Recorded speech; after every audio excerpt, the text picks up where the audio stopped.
saudara yang dikasihi oleh Tuhan, saat ini saya sangat berbahagia bisa bertemu dengan sahabat lama saya, Pak Tony Bastaman. Dan kesempatan yang indah ini kami berada di satu gedung yang sangat punya cerita yang begitu indah, dan saya percaya informasi yang akan kami terima melalui wawancara ini juga akan menjadi berkat buat setiap orang. Dan bagaimana Pak Tony? Shalom. Puji nama Tuhan, masih hidup. Haleluya. Dan ini semua karena kemurahan Tuhan yang Amin. ajaib ya. Luar biasa. Pak Tony, sebelum kita bincang-bincang lebih lanjut, kira-kira sudah berapa lama Pak ada di sini di Amerika ini? Saya pertama masuk ke Amerika itu tahun 2001. Waktu itu saya buka rehabilitasi non-profit di Indonesia, satu-satunya rehab narkoba yang tidak pakai tarif. Oh, luar biasa ya. Saya nggak punya uang, tapi bapak saya di surga kaya sekali. Amin, amin. Dia bilang kalau mau bikin rumah mujizat, jangan pakai tarif, karena saya nggak mau bikin rehabilitasi narkoba, karena sampai hari ini narkoba itu nggak ada obatnya. Oh. Ya, waktu Tuhan suruh tinggalkan pengembalaan saya, waduh, bikin narkoba, ngapain? Nah, ya. Buang-buang waktu. Kalau mau cari duit, saya nggak mau di pelayanan Tuhan. Ya. Ya, kalau mau jadi penjahat, dulu penjahat saya banyak duit kan, gitu. Nah, jadi kembali lagi, saya bilang, Tuhan, saya nggak mau bikin rumah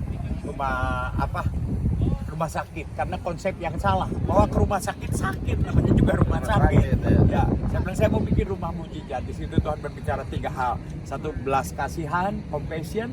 2, non-profit. Waktu itu saya nggak ngerti. Ya. Jangan cari keuntungan. 3, equality service. Artinya sama di hadapan Tuhan. Orang kaya, anak jenderal atau anak tukang oncom harus sama. Itu yang Tuhan ajarkan. Saya bilang, oke Tuhan, mana uangnya? Di situ Tuhan nggak bicara lagi. Gede cerita, akhirnya saya dipertemukan dengan salah satu konglomerat. Ya, dia pegang 50 yayasan dan kebetulan anaknya narkoba. Ya, tuh. Jadi di poin ini jemaat saya di Cimahi itu preman, copet, garong, pelacur, narkoba, sampai encong dadan. Masalahnya, komplit. Iya, masalahnya kalau Bapak sebagai pegawai negeri bertobat, masih bisa pegawai negeri. Iya. Kalau copet bisa jadi copet lagi. Iya. Jadi pengangguran semua. Dari 3 bulan pertama jemaat saya 80 orang, cuma 4 yang kerja. Nganggur semua, tidur di gereja. Wah, Tuhan, saya bilang, kau tanggung jawab. Saya bilang, ini saya bawa ke mereka bertobat jadi nganggur. Tapi di situ saya melihat pemberian Tuhan. Dan buahnya, pada saat kita melayani orang miskin dan orang hina, orang kaya ngejar-ngejar saya. Amin. Disitulah saya baru mengerti, carilah kerajaan Allah dahulu dan kebenarannya, Maka yang lain akan ditambahkan. Dan yang punya kerajaan Allah itu orang hina dan orang miskin. Ya, orang kaya ngejar-ngejar saya, ampuni saya, tapi itulah kenyataannya. Nah, waktu saya menikmati menjadi gembala di Cimahi, karena apa? Dulu kan saya sampah masyarakat. Jadi pendeta itu dihormatin loh Pak. Mau beli pisang goreng aja, Pak, nggak usah bayar gratis. Kenapa? Saya bilang, dia lihat ya preman pada bertobat, wah enak benar jadi pendeta tuh, walaupun nggak punya uang. Nah, Tuhan bilang, tinggalkan pengembalaanmu, layani narkoba. Amin. Nah, waktu saya layani narkoba, masalah lagi, tapi puji Tuhan ya, setelah saya melayani narkoba, akhirnya saya boleh melihat ya, Tuhan mencukupi segalanya. Satu-satunya rehab narkoba yang nggak pakai tarif, dan hasilnya kita baptiskan lebih dari 900 preman, narkoba, dan 45 sudah jadi hamba Tuhan. Dikirimlah tahun 2001 saya ke sini. Luar biasa. Nah, luar biasa. Waktu saya dikirim ke sini, saya mau observasi, studi perbandingan dengan Teen Challenge. Teen Challenge itu rehabilitasi terbaik di dunia. Ya. Rehabilitasi terbaik di dunia yang di bawah New York Times Square, David Wilkerson, Don Wilkerson. Nah, jadi saya belajar di sini tahun 2001 saya sekitar 3 bulan saya di Amerika, keliling Amerika, dan tahun 2005 saya mulai menetap di sini. Amin. Dahsyat saudara, itu baru awal cerita bagaimana proses Tuhan memanggil Pak Tony mulai dari pelayanan di Indonesia, dan akhirnya dalam perjalanan hidupnya Tuhan tuntun dan akhirnya sampai di Amerika. dan saat ini berada di kota termahal di dunia, saudara. Kota termahal di dunia, kota San Francisco. Dan kalau Tuhan bisa izinkan Pak Tony dan keluarga boleh ada di kota San Francisco di Amerika ini, maka saya percaya Tuhan punya rencana dan maksud besar untuk pelayanan Pak Tony dan keluarga, sehingga bisa menjadi berkat bagi banyak orang. Masih di sekitar San Francisco, ada yang lupa sedikit di Bengkali tadi. Ya. Ya, waktu saya datang ke San Francisco, sebelumnya saya di East Coast, di New York. Oh, di sebelumnya Gak kuat. Gak kuat. Dingin kedinginan, panas kepanasan, dan saya waktu itu sakit berat. Okay. Jadi setelah narkoba berhenti belasan tahun, 20 tahun, baru muncul penyakit. Oh ya, itu. Jadi oleh sebab itu pesan saya jangan coba-coba pakai narkoba, saudara, karena 15-20 tahun kemudian efeknya akan muncul lagi, dan itu menyusahkan dan menyakitkan.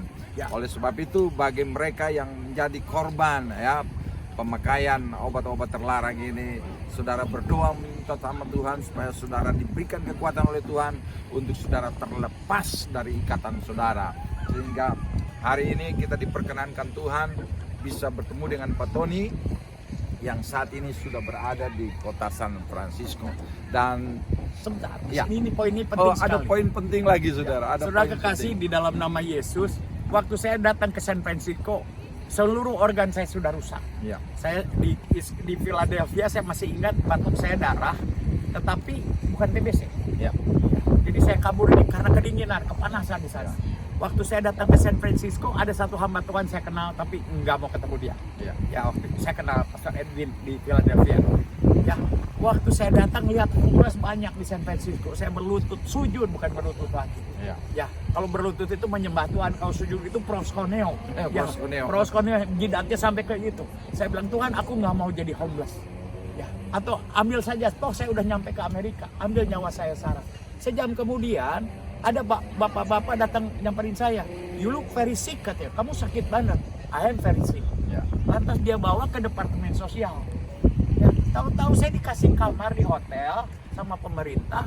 Lantas saya dikasih uang $20. Wah, lumayan juga. Dengan uang $20 itu saya beli McDonald 2 paket. Saya cari homeless, duduk sebelah-sebelahan. Saya kasih makan homeless itu. Mulai hari ini saya melayani homeless. Pemerintah pelihara saya 4 tahun, jadi saya founder dari Homeless Ministry orang Indonesia di San Francisco. 4 tahun kemudian kami diundang oleh kedutaan besar di Washington DC untuk mengajarkan pelayanan homeless dengan tema Natal itu Indonesia memberkati Amerika. Keren dong. Kalau Amerika memberkati Indonesia itu sudah biasa. Ini Indonesia memberkati karena kita melayani orang homeless. Nah, itulah awalnya. Jadi kembali lagi disitulah saya founder dari Homeless Ministry. Saudara, itulah hal yang luar biasa, di mana Tuhan mulai memproses, memanggil, dan akhirnya mengutus sampai di Amerika. Tidak hanya sekedar datang dan menikmati nikmatnya hidup di Amerika dengan begitu banyak fasilitas sebagai negara modern, tapi juga Tuhan boleh mempercayakan Pak Tony untuk melayani umat Tuhan yang mereka yang terpuruk dalam keadaan ekonomi, terpuruk dalam keadaan mental mereka terpuruk, tapi semua dengan kekuatan dari Tuhan Pak Tony boleh melayani mereka yang kalau di Amerika mereka bilang homeless, gelandangan.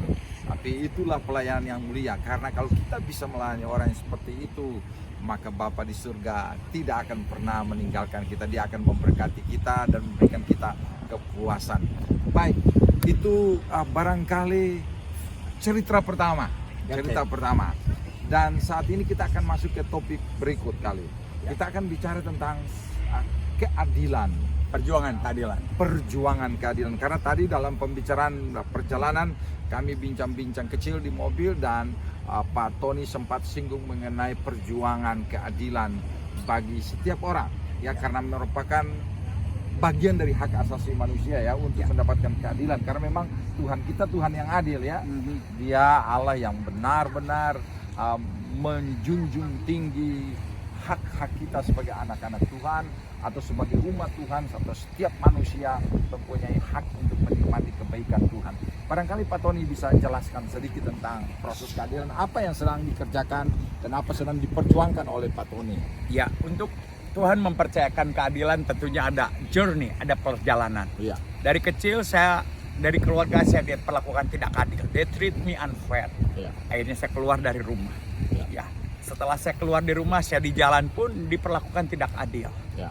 Jadi saya memberontak dengan ketidakadilan. Itulah latar belakangnya. Umur 16 tahun saya sudah jadi aktivis tahun 78-79. Ya. Akhirnya saya keluar negeri, saya melihat saya tidak bisa bersuara di Indonesia. Ya. Ya, akhirnya saya keluar negeri melanglang buana. Dan itu sudah menjadi gaya hidup saya. Ya. Dulu saya belum kenal Tuhan. Contohnya saya pergi ke pub atau Ya. ke bar. Ada entah itu suami istri atau pacaran atau ditabok istrinya, perempuannya. Saya langsung loncat. Saya langsung sikat aja. Ya. Urusan apa dengan urusan gue? Nggak pernah. Saya nggak bisa melihat keadilan. Itu sudah menjadi gaya kehidupan saya karena dasarnya saya diperlakukan tidak adil. Sehingga ketika melihat sesuatu yang tidak adil, spontan. Itu sudah harus menjadi gaya hidup. Gaya hidup ya. Iya. Gaya hidup. Iya. Oke. Iya. Luar biasa Nah, saudara. itu awalnya. Iya. Lantas berbicara keadilan lagi, sebelum kita masuk firman Tuhan, keadilan itu bukan membela teman Iya. atau istri atau Iya. kawan. Iya. Keadilan itu salah tetap salah, benar tetap benar. Ya. Alkitab berkata ya katakan ya, tidak katakan Ya. tidak. Ya, Ya. silakan Pak. Bukan karena saya membela teman. Ya. Istri pun kalau salah ya jangan dibelain juga. Ya. Saya belajar dari orang halak kita nih, karena saya banyak bergaul dengan halak kita. Ya. Halak kita itu orang Batak. Ya. Saya diajarkan oleh staf saya. Ya. Ya, anaknya kena narkoba, dia maling. Oh, anak saya mencuri ya? Pukulin dia, tapi jangan bunuh dia. Oh, saya bilang ini berani benar. Iya. Oh, berarti dia fair. Nah, di situ saya banyak belajar. Dan tentunya dalam segi hukum banyak kita berkeadilan. Nah, lantas kembali lagi saya juga victim daripada ketidakadilan. Oh. Saya adalah korban. Sebagian saudara tahu saya ini pindah agama. Ya. Yang saya tahu pindah agama di Indonesia itu sah. Ya. Ya. Dan setelah itu saya membaptiskan orang-orang dari agama lain. Ya. Yang saya tahu itu sah, tapi Ya. kenyataannya tidak begitu. Ya. Nah, contohnya lagi yang saya tahu ada 2 agama di dunia ini yang punya misi, Ya. Kristen dan Islam. Ya. Ya. Nah, tetapi ada oknum juga Kristenisasi atau Islamisasi. Ya. Nah, karena hak asasi manusia untuk berpindah agama. Ya. Nah, jadi kembali lagi pada saat saya pindah agama dari itu tentu orang tua ya saya mengerti itu konsekuensi hidup saya. Ya. Ya. Saya dianiaya, dikucilkan itu konsekuensi hidup. Dan Tapi suatu kalau panggilan, tetapi kalau secara hukum seharusnya kan adil Ya. karena hukumnya, tapi ada ketidakadilan. Nah, itulah yang membuat saya hari ini ada di Amerika. Ya. Ya, kembali lagi saya membaptiskan, bahkan saya bisa membuktikan yang dibaptis di rehabilitasi narkoba saya. Waktu itu kan rehabilitasi narkoba saya non-profit. Ya. Ya, banyak orang datang, saya udah kasih tahu ya bahwa ini rehabilitasi Kristen, ya silahkan aja kalau namanya anaknya sudah narkoba kan. Ya. Pak Tony mau dibaptis kayak mau ditonjok kayak yang penting kan saya nggak mau. Ya, dan saya tidak pernah memaksakan ya. Dan orang tuanya pun menandatangani. Ya. Nah, tetapi kenyataannya saya banyak dianiaya dari hal itu. Nah, akhirnya saya ada di sini, kebetulan ada kasus MKC. Oh, kasus Ya. MKC yang MKC yang cukup fenomenal. fenomenal di Indonesia. khusus di Ya, minoritinya. ya, ya. Nah, saya berbicara di sini karena saya melihat juga kita sudah tahu ada kasus yang sama, Ya. ya, Ya. evidence-nya sama, buktinya sama, kasusnya sama, cuman bedaan yang satu dari Islam ke Kristen, Ya. disebutnya murtadin. Ya. Ya, sebenarnya bagi orang Kristen kita nggak murtad, Ya. kebenaran. Tapi dengan mu'alaf, kalau mu'alaf hukumannya 6 bulan, kita tahu kasus Yahya Waloni. Ya. Sedangkan kalau murtadin 10 tahun, padahal kasusnya sama, buktinya sama. Ya. Nah, cuman mainstream di Indonesia tidak dibuka. Ya. Yang teriak-teriak itu kan medsos aja. Ya. Nah, yang saya lihat kembali lagi setelah diviralkan kasus MKC, Ya. baru muncul Ya. 16 hari. Kemana aja 16 hari? Ya. Kalau nggak diviralkan, mungkin udah mati karena COVID, karena dibilang COVID. Nah, itu sudah semua, tetapi mainstream tidak mengeluarkan. Ya. Karena tidak mengeluarkan. Jadi sekarang ini memang penggenapan firman, Pastor. Ya. Penggenapan firman dengan arti kata apa? Di dalam Matius 10 ayat 26 sampai 28 dikatakan jangan takut.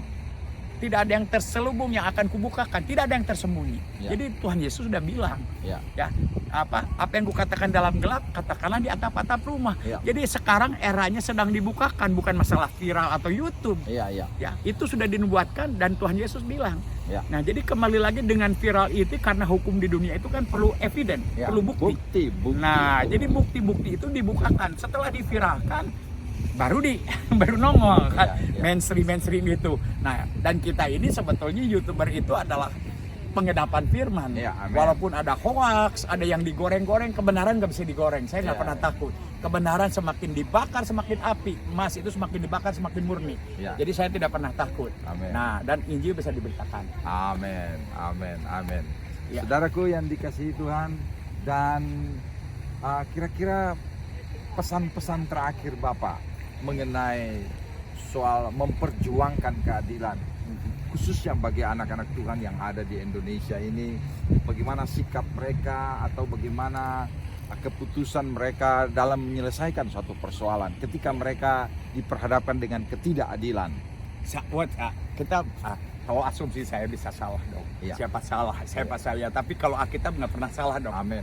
Ya, di dalam pengkhotbah dikatakan ada ketidakadilan di pengadilan. Ya, Artinya sudah tertulis. sudah tertulis. Tapi apakah karena kita ketidakadilan kita juga diam saja? Ya, Karena dalam Yesaya 65 ayat 1 dikatakan, ya, taatilah hukum dan tegakkanlah keadilan. ya. Ya. Tugas kita menegakkan keadilan. Taati hukum, Tegakkanlah keadilan karena keadilan yang dari Allah Ya. segera datang. Itu kan Yesaya itu 700 sebelum Masehi. Ya. Nah, sekarang akan datang berarti hari ini. Ya. Nah, Allah sedang bertindak nih hari-hari ini dengan YouTuber, dengan dibukanya ini Allah sedang bertindak. Nah, ini yang saya melihatnya. Jadi apalagi apakah banyak orang pro dan kontra selalu ada. Ya, Ya, ya. katanya apakah orang Kristen kan harus mengampuni? Ya. Saya mengampuni. Gigi Ya. saya rontok.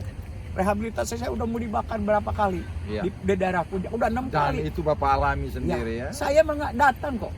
Banyak track record saya boleh lihat. Saya Ya. terbuka dari jam 3 subuh sampai jam 12 malam saya ada di YouTube. Ya. Ya, track record saya mengampuni, memberkati, tapi kan harus keadilan itu harus ditegakkan, Dibukakan.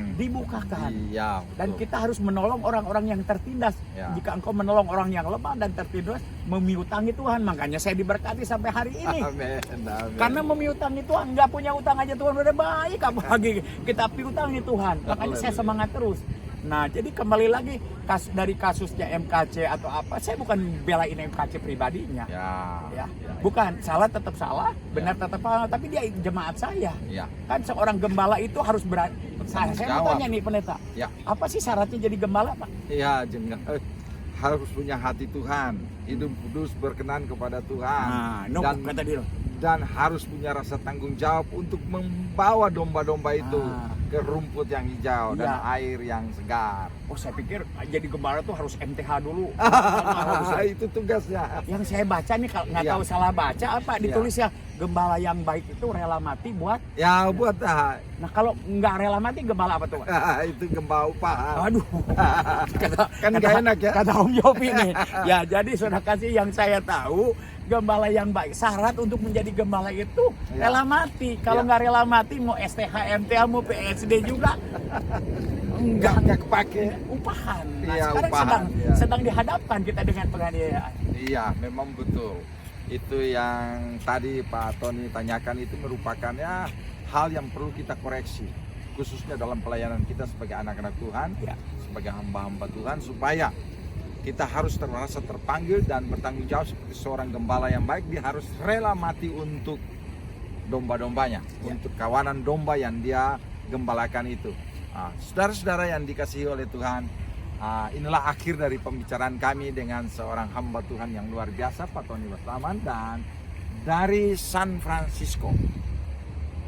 Kiranya cerita ini, pesan-pesan ini bisa saudara renungkan, lalu saudara ambil berkat dari dalamnya dan saudara terapkan dalam kehidupan saudara, kehidupan masyarakat di mana saudara berada, sehingga melalui kehidupan kita sebagai gereja Tuhan nama Tuhan dipuji dan dipermuliakan. Sebelum ditutup Pak, Ya. nah, jadi bagaimana di perjanjian baru, tadi kan berbicara perjanjian Ya, lama. perjanjian lama. Kalau kita berbicara Kristen itu adalah kasih, Ya. trademarknya. Ya, Love is action. ya, life exercise. Ya. Action is more louder than your preaching. Ya, Ya, action itu lebih kencang daripada khotbah kita. ya, Kalau berbicara kasih kan 1 Korintus 13. ya, Ayat 6 dikatakan orang yang punya kasih tidak akan diam, tidak akan suka dengan ketidakadilan. ya. Jadi kalau orang punya kasih diam-diam saja, Ya. waduh. Tidak ada action. Nah, action, love is action. Ya, Nah, itulah pesan terakhir, kesimpulan terakhir dari pembicaraan saya dengan seorang hamba Tuhan yang luar biasa. Rekan yang beberapa tahun yang lalu kembali lagi Tuhan izin kami bertemu. Saya kira pesan dari San Francisco. Tuhan Yesus memberkati kita all the semua. glory to the Lamb, semua milik Tuhan. Saya Amen. hanyalah hambanya yang tidak berguna di hadapan Tuhan, hanya melakukan apa yang Tuhan perintahkan. Tuhan Yesus memberkati. God bless you. Hallelujah. God bless you.